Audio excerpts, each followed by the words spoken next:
We're not eating Lucy and Ethel. So.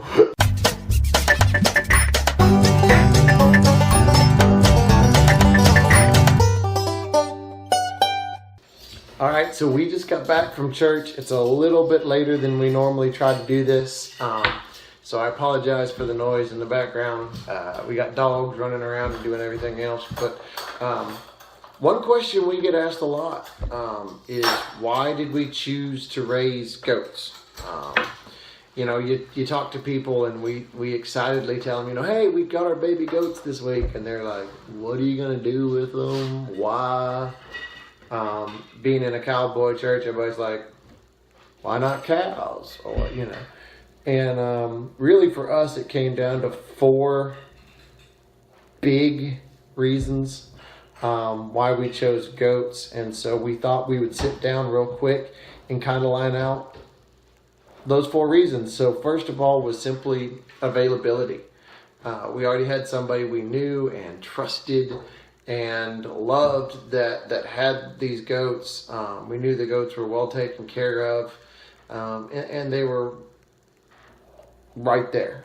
We already knew where they were, and it was kind of one of those things that when we finally got kind of the finances to be able to build everything and pay for animals and everything else, they were available. And so that's why we did that. Secondly, was the cost of them. Their goats are cheaper up front than things like cattle, that kind of thing. Much less expense in fencing. See, my property is not fenced down 2 sides, and really the other 2 sides are kind of partly fenced. They're not even all the way fenced. And so to go in and run barbed wire, something like 5 strand of barbed wire at 2,400 linear feet a strand. It's expensive. It's hard work and it's expensive.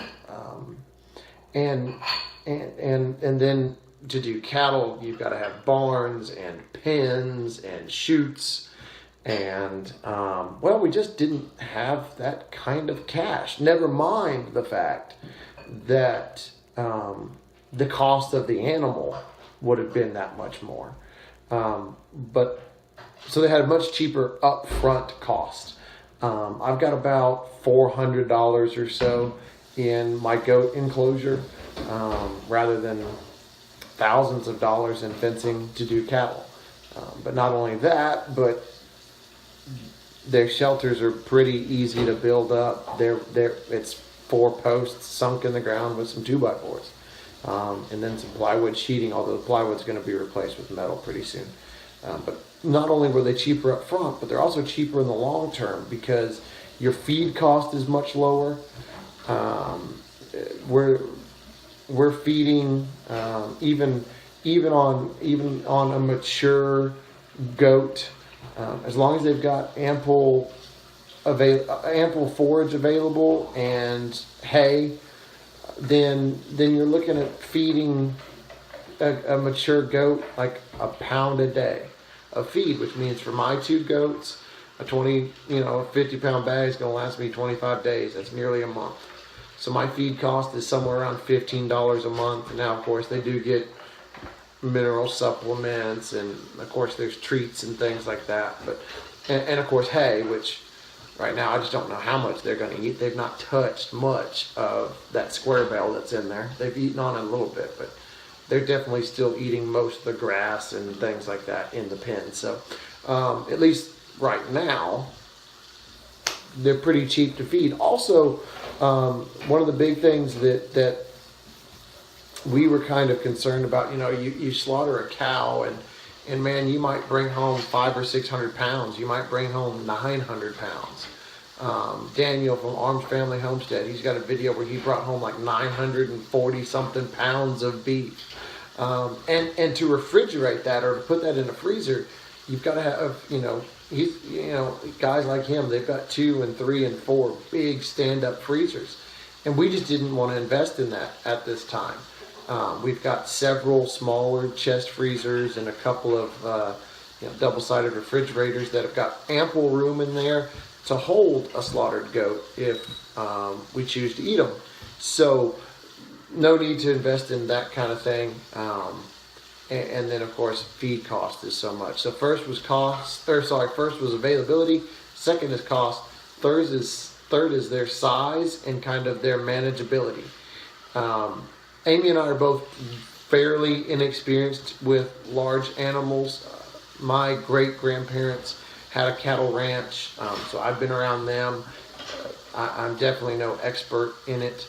And so we felt it was a little easier to manage smaller animals. You know, goat, they're 5 months old. They weigh 45-ish pounds. You can still pick these dudes up and just walk with them and set them where you need them to go. And so that was a big concern. And then along that same line, you know, we've got Micah, who you guys haven't met yet. He's been off this week with his Nana and Papa, but he's a very adventurous little boy, and he really wants to be around animals.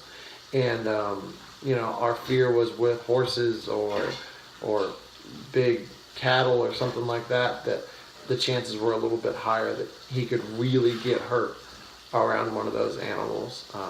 I know where these goats came from. Micah's been in with these goats before. He runs around with them.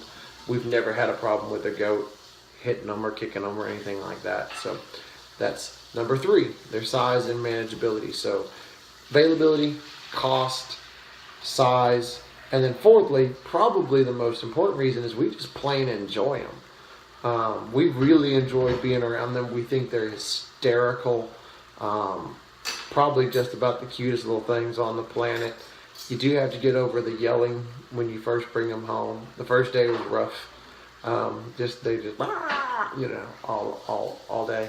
But that's kind of gone away. They're really quiet now. So we really like being around them. I think they're sweet animals. But furthermore, more than that, is we really enjoy what comes from what we can gain out of having these animals on the farm. That they'll eat things that you know, other animals won't. We can milk them.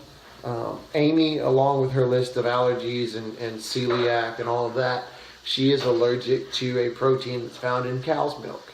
And there's a good chance that goat's milk is low enough on that particular protein, and I certainly don't know what it's called, that it's possible that goat milk won't harm her like cow's milk will. So that's good. And then, not to be morbid, but we really enjoy the taste of goat meat. We don't find it off-putting or nasty or anything like that. So we are planning on slaughtering a few and putting them in the freezer. Probably not Lucy and Ethel. Probably keep Lucy and Ethel as breeding stock because we've already named them. My wife won't let me slaughter them. We're not eating Lucy and Ethel. So we're not going to slaughter them, but we may very well slaughter their babies. Not when they're babies, of course, let them grow. But that's kind of, you know, one of those things that is a possibility when you have goats, is you can eat them, and we don't find it off-putting at all. You tell some people things like, you know, we're going to raise meat goats to eat, and they go, ooh. And they've never tasted it, so they don't know. We find that a lot. People like to go, oh, that sounds so gross. And I'm like, have you ever tried it? And they're like, no. And I'm like, well, you don't know what you're missing. It's really pretty good. So availability, cost, size, and just how fun they are to be around, and then enjoying them after they're here on the farm as well as when they're in the freezer. Are really the 4 reasons we chose to raise goats. And so maybe you're thinking about getting into the goat game or whatever. Maybe you're very experienced with this kind of stuff, and maybe you see stuff we're doing wrong that maybe you want to tell us about. This is your opportunity to help us with that. Hit that subscribe button down below. Go to our Facebook page. Give us a like there. And then, of course, give us a thumbs up on this video. It certainly helps us out. So like always, thanks for watching. God bless. And we'll see you again later.